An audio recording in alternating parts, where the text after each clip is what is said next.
Hello guys, welcome to my channel all is well. मैं दिव्यांश कुमार आ गया हूं आपके लिए न्यूटन्स लॉज ऑफ मोशन का जो हमारा छठा लेक्चर है, जिसमें हम लोग Newton's third law of motion के बारे में डिस्कस करेंगे। तो वो लेके आ चुका हूं मैं।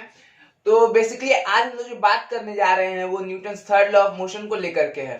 तो बेसिकली हम लोग को Newton's third law of motion का जरूरत क्यों पड़ा, ठीक है।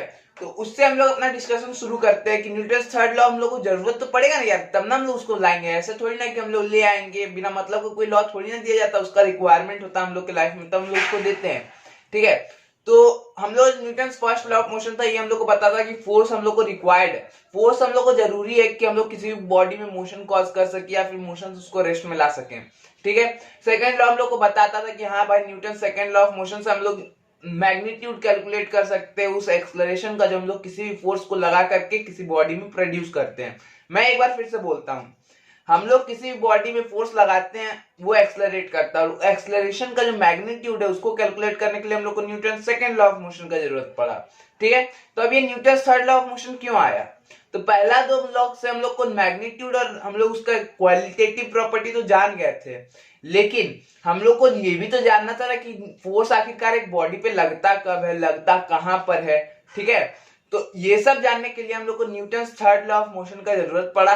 तो आ गए न्यूटन सर उस लॉ को लेकर के, और हम आ गए आपको उसे समझाने के लिए। चलिए शुरू करते हैं आज का लेक्चर। तो हम लोग टॉपिक का नाम लिख लेते हैं, Newton third law of motion.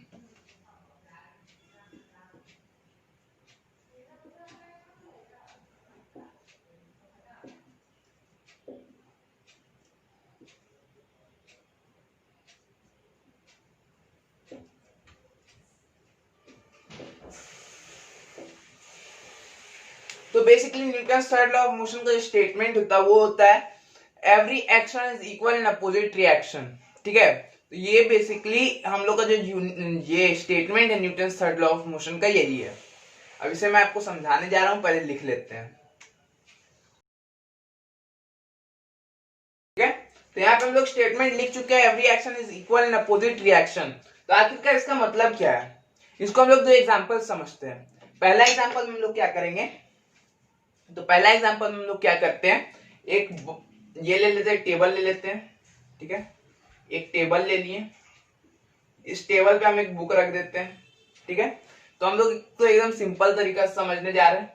इस ऑब्जेक्ट का कुछ मास होगा, ठीक है। मास होता है तो उसको बॉडी नीचे टान रहा है, ठीक है। बॉडी अर्थ नीचे टान रहा है ना, तो अर्थ नीचे टान रहा है एक फोर्स से, वो कुछ एक्सेलरेशन कॉज करेगा, ठीक है। तो उस फोर्स का मैग्नीट्यूड हम लोग Newton second law of motion से लिख सकते हैं, एम ए। बेसिकली हम लोग का अर्थ के द्वारा जो एक्सेलरेशन होता है उसको कहते हैं gravity, acceleration due to gravity, जिसको जी से रिप्रेजेंट करते हैं, इसीलिए हम लोग यहाँ वेट को mg लिख रहे हैं, ठीक है। हम लोग अगर पिछले लेक्चर्स में बता चुके हैं कि एक्सेलरेशन जो होता है अर्थ के द्वारा कॉज किया गया, वो एक्सेलरेशन ड्यू टू ग्रेविटी होता है, इसका वैल्यू 9.8 होता है, और ये 9.8 को हम लोग रिप्रेजेंट करते हैं जी से, ठीक है। इसको अगर हम लोग बताएंगे, हम लोग पहले लेक्चर में बताए थे न्यूटन्स लॉज ऑफ मोशन और फोर्सेस, जब हम लोग शुरू कर रहे थे उसका पहला लेक्चर में मैंने आपको बताया था कि ये जो टेबल है ये इस बॉक्स के ऊपर एक फोर्स एक्सर्ट करेगा। क्यों? क्योंकि ये इसको नीचे धक्का दे रहा है, नीचे प्रेस कर रहा है, इसके कारण से ये टेबल भी उसको ऊपर प्रेस करने की कोशिश करेगा, तब एक इक्विलिब्रियम बनेगा, जिसके कारण से अपना जो ऑब्जेक्ट है वो वहीं पे रहेगा, ठीक है। नहीं तो ये तो नीचे चला जाना चाहिए ना, लेकिन ऐसा नहीं होता है। ऐसा इसीलिए होता है क्योंकि Newton third law of motion के हिसाब से कि किसी भी अगर ऑब्जेक्ट कोई फोर्स लगा रहा है तो उसके अपोजिट और सेम मैग्नीट्यूड पे एक फोर्स लगेगा। तो ऊपर एक फोर्स लगेगा जिसका जो रहेगा रिजल्टेंट फोर्स, जिसको हम लोग एन से रिप्रेजेंट कर रहे हैं। फिर से मैं आपको ये बात बताता हूं जब तक आपको ये बात क्लियर ना हो जाए। तो बेसिकली अगर ये हम लोग ऑब्जेक्ट लेते हैं, उसको टेबल पे रखें, ठीक है ना, तो टेबल के नीचे से वो अपना जो अर्थ उसको टानेगा, जिसके कारण से उसका mg फोर्स लगेगा, जिसको हम लोग वेट कहते हैं उस ऑब्जेक्ट का। लेकिन वो ऑब्जेक्ट नीचे नहीं जा रहा, ये ऑब्जेक्ट चाहता तो नीचे जा सकता था ना, क्योंकि इसको फोर्स टान रहा है भाई, फोर्स टान रहा है मतलब एक्सेलरेशन होगा, एक्सेलरेशन होगा मतलब कि ये इसको नीचे जाना चाहिए, लेकिन ये वहीं पर है। ऐसा क्यों हो रहा है? ऐसा इसीलिए हो रहा है क्योंकि ये जो टेबल है ये इसके ऊपर एक फोर्स लगा रहा है ऊपर डायरेक्शन में, ठीक है, जो कि एक अपोजिट फोर्स है और अपोजिट डायरेक्शन में है सेम मैग्नीट्यूड का, ठीक है, आई होप कि आपको समझ में आ गया होगा। Newton's third law of motion का मतलब, Newton's third law of motion क्या बोल रहा है कि इस पे जो भी फोर्स ये लगाएगा उतना ही फोर्स उसी के अपोजिट डायरेक्शन में, ये फोर्स नीचे लगा रहा है, टेबल के ऊपर लगा रहा है, तो टेबल के ऊपर लगा रहा है जिसके कारण से टेबल भी उस ऑब्जेक्ट के ऊपर फोर्स लगा रहा है, वो भी अपोजिट डायरेक्शन में। ठीक है, नीचे का अपोजिट ऊपर हो जाएगा, इसलिए वो ऊपर डायरेक्शन में सेम मैग्नीट्यूड का फोर्स लगाता है। ठीक है, तो every action is equal in opposite reaction का ये मतलब होता है। अब इसको हम लोग एक और एग्जांपल से समझेंगे जिससे आपका कंसेप्ट और ज्यादा क्लियर हो जाएगा। ठीक है, तो मैं आपको ये डायग्राम मिटा लेता हूं पहले, तो ये डायग्राम पहले हम मिटा लेते हैं।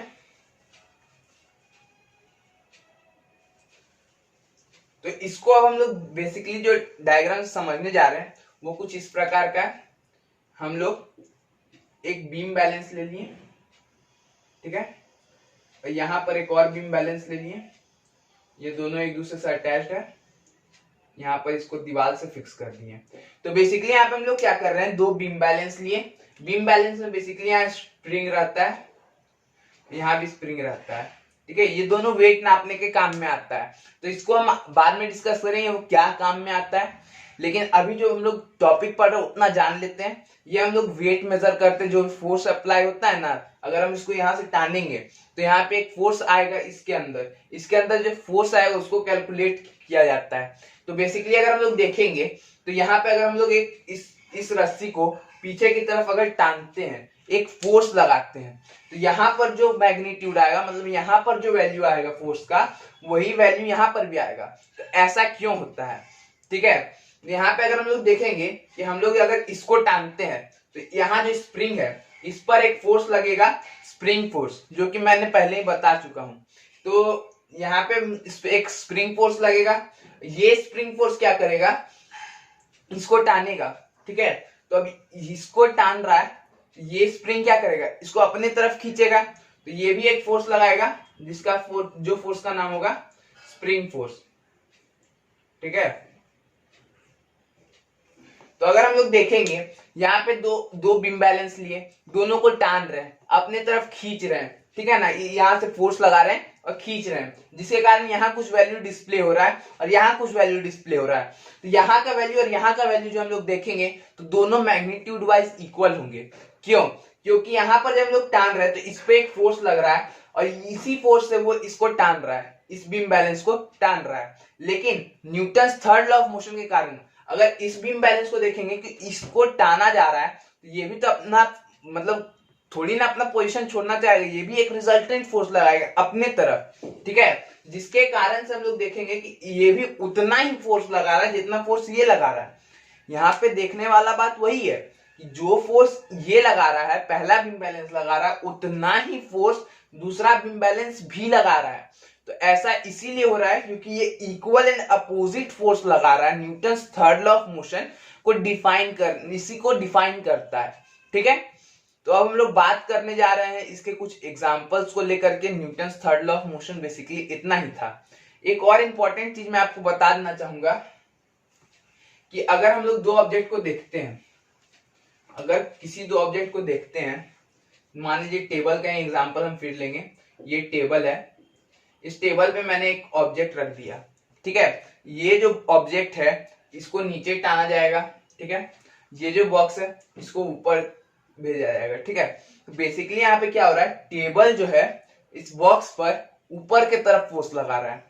पहले मैं स्टेटमेंट को ध्यान से सुनिएगा, ये जो टेबल है इस बॉक्स को ऊपर की तरफ पुश कर रहा है। ठीक है, और ये बॉक्स नीचे की तरफ फोर्स लगा रहा है अपने वेट के कारण, जो कि ग्रेविटेशनल फोर्स के द्वारा लगता है।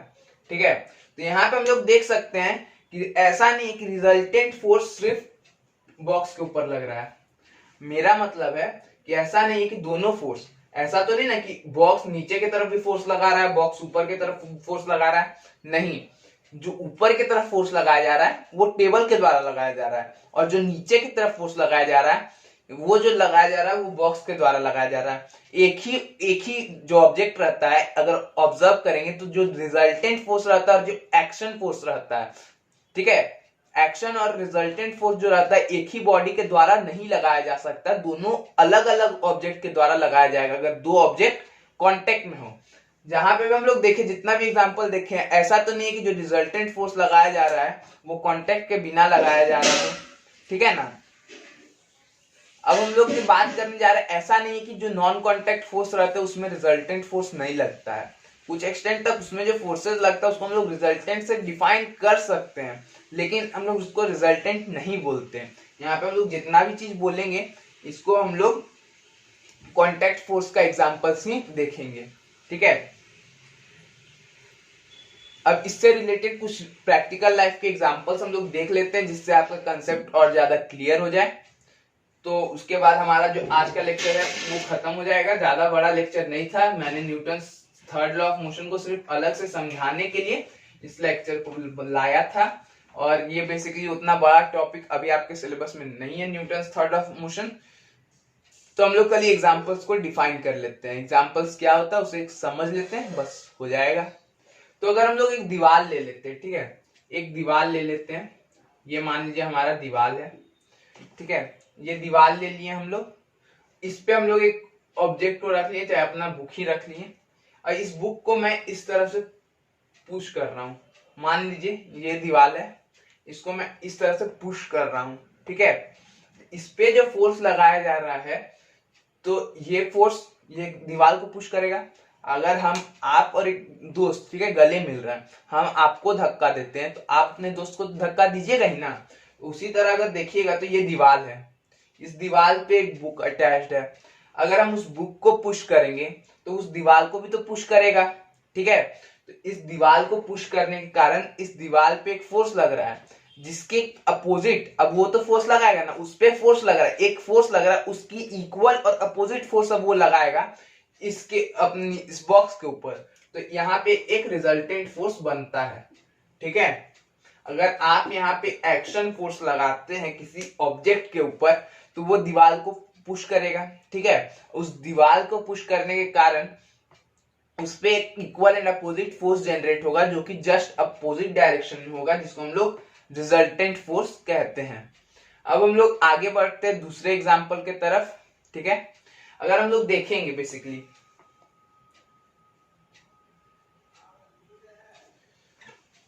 अगर आप लोग देखे होंगे, शायद शोर के सामने रहते होंगे, तो आपने देखा होगा कि अगर आप ये शोर मान लीजिए, यहाँ से ये बोट लगा हुआ है, ठीक है, यहाँ पर एक आदमी है, ये क्या करते हैं बेसिकली, यहाँ पे एक डंडा रहता है। तो अच्छा से डायग्राम बना लेते हैं पहले। तो ये शोर हो गया, यहाँ पे आदमी आ गए, ये क्या करते हैं, एक डंडा रहता है जिससे ये शोर को पुश करते हैं। ये जो स्टिक है इससे ये, मतलब हम लोग जिसको चप्पू बोलते हैं या फिर और चप्पू बोलते हैं, तो चप्पू से ये शोर को पुश कर रहे हैं, जिसके कारण से बोट जो है पीछे की तरफ जाता है, ठीक है ना। अगर ये जो ऑब्जेक्ट मतलब कि हम लोग आदमी देख रहे हैं, इस आदमी ने फोर्स लगाया एक डंडे के सहारे से शोर पर, तो शोर को ये पुश किए, ठीक है। तो अब शोर को एक फोर्स महसूस हुआ, जिसके कारण से ये एक और फोर्स लगाएगा। ये अब फोर्स लगाएगा अपोजिट डायरेक्शन में उस आदमी के तरफ, तो ये एक अपोजिट फोर्स लग गया, जिसके कारण से ये जो ऑब्जेक्ट है इस पे फोर्स लगा और ये नाव अपना आगे चल पड़ता है, ठीक है। इस तरह से हम लोग शोर से देखते होंगे कि अगर हम लोग आदमी को देखते हैं किस तरह से बोट को हटाता है शोर से, तो वो यही टेक्निक है Newton third law of motion का इस्तेमाल करके, ठीक है। अब हम लोग तीसरा एग्जांपल जो पढ़ने जा रहे हैं वो अगर हम लोग देखेंगे, अगर बोट आगे कैसे बढ़ता है पानी में जब बीच समुद्र में रहेगा चाहे बीच नदी में रहेगा, तब वो आगे कैसे बढ़ता है। अगर हम लोग इसको बोट मान लेते हैं, ठीक है, ये बोट मान लिए, यहाँ पे आदमी है जो चप्पू चला रहा है, ठीक है। ये चप्पू चलाते समय क्या करता है, ये यहाँ पे जो पानी है, यहाँ पे पानी रहेगा ना, यहाँ बोट के आसपास पानी रहेगा, इस पानी को क्या करता है, वो चप्पू से पीछे की तरफ ढकेलता है, पीछे की तरफ फोर्स लगाता है, ठीक है। जिसके कारण से ये पानी तो पीछे मूव करता है, लेकिन इसके ऊपर फोर्स लगने के कारण ये आगे की तरफ फोर्स लगाएगा, जो कि इस बोट के ऊपर लगता है, ठीक है। अपोजिट, इक्वल और अपोजिट फोर्स तो लगाएगा ही ना। अगर इस पानी के ऊपर पीछे की तरफ फोर्स लग रहा है तो वो इक्वल अपोजिट डायरेक्शन, अगर पानी के ऊपर फोर्स पीछे की तरफ लग रहा है तो अपोजिट डायरेक्शन मतलब वो आगे की तरफ फोर्स लगाएगा जिसका वैल्यू पीछे लगने वाले फोर्स के बराबर होगा। ठीक है, तो इस बोट के ऊपर आगे की तरफ एक फोर्स लगा, इस आगे की तरफ फोर्स के कारण बोट आगे बढ़ता है। तो हम लोग बोट जो आगे बढ़ता है उसमें भी जो लॉ अप्लाई होता है वो Newton third law of motion के द्वारा हम लोग डिफाइन कर सकते हैं। ठीक है, अब हम लोग अगला एग्जांपल की तरफ।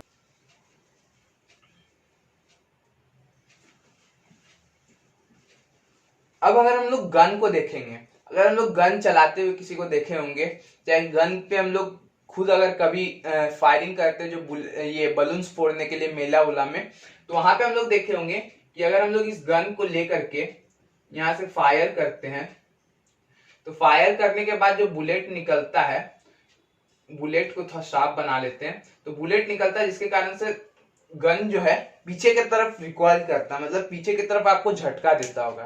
तो ऐसा क्यों होता है, अगर हम लोग गन चलाते हैं तो वो पीछे की तरफ झटका क्यों देता है?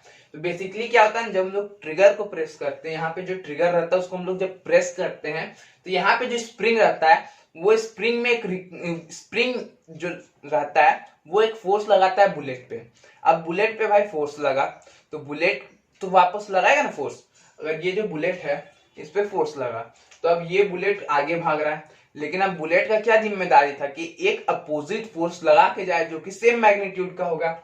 इसी कारण से गन के ऊपर जो एक फोर्स लगता है बुलेट के द्वारा सेम मैग्नीट्यूड का, जिसके कारण से गन पीछे जाता है। ठीक है, तो अब मैं फिर से इसको आपको बता देता हूं। ये गन है, गन पे जब हम लोग फायर करते हैं तो स्प्रिंग के वजह से अंदर में जो स्प्रिंग रहता है उसके कारण से बुलेट पे एक फोर्स लगता है।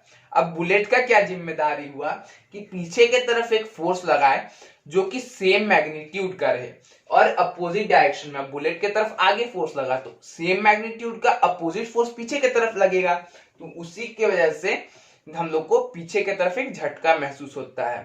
ठीक है, अब हम लोग बढ़ने वाले हैं अपने अगले एग्जाम्पल के तरफ।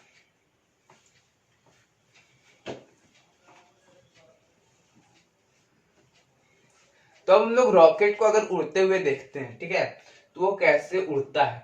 बेसिकली एक छोटा सा एग्जांपल है, अगर हम लोग रॉकेट देख लेते हैं, एक रफ आइडिया। ठीक है, इसको मैं थोड़ा ऊपर बना देता हूँ, हमारा छोटा सा रॉकेट। ठीक है, तो ये रॉकेट हो गया।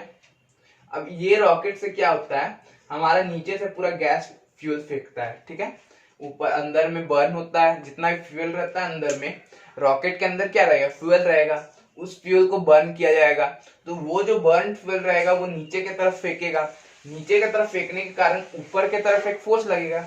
नीचे की तरफ वो क्या कर रहा है, ग्राउंड को पुश कर रहा है गैस को, तो गैस ग्राउंड को पुश कर रहा है, इसके कारण से ऊपर की तरफ फोर्स लगता है। हवा में रहेगा तब भी तो ये तो निकलता रहता है ना, इसके कारण से वो हवा को पुश करता है, जिसके कारण से वो रिजल्टेंट फोर्स लगाता है।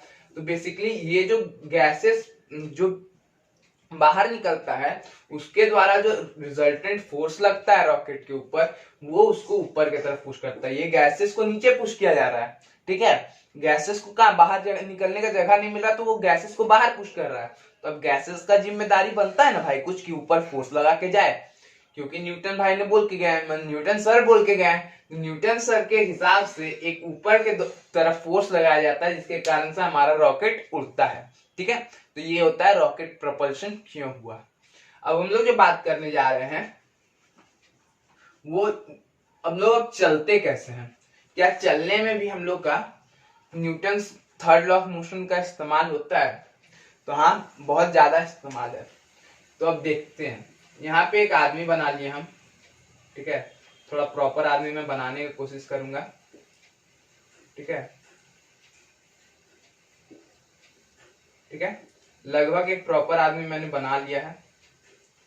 तो अब प्रॉपर आदमी मैं नहीं बना पाऊंगा, ट्राई बेकार हो गया।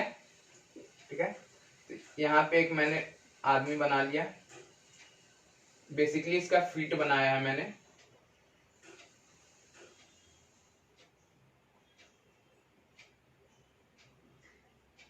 ठीक है, तो अब बेसिकली यहाँ से आदमी आप इमेजिन कर लीजिएगा।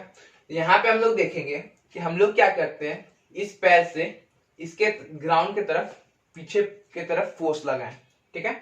हम लोग क्या करते हैं, ग्राउंड को पीछे से पुश करते हैं, ये पैर हमारा ग्राउंड को पीछे से पुश करेगा, तो यहाँ पे हम लोग का ग्राउंड क्या करेगा, ग्राउंड पे एक फोर्स लगा, जिसके कारण से ग्राउंड एक रिजल्टेंट फोर्स लगाएगा ऊपर की तरफ। तो ये जो रिजल्टेंट फोर्स लगता है, ये Newton's third law of motion का स्टेटमेंट को प्रूव करता है, जिसके कारण से हम लोग आगे बढ़ते हैं।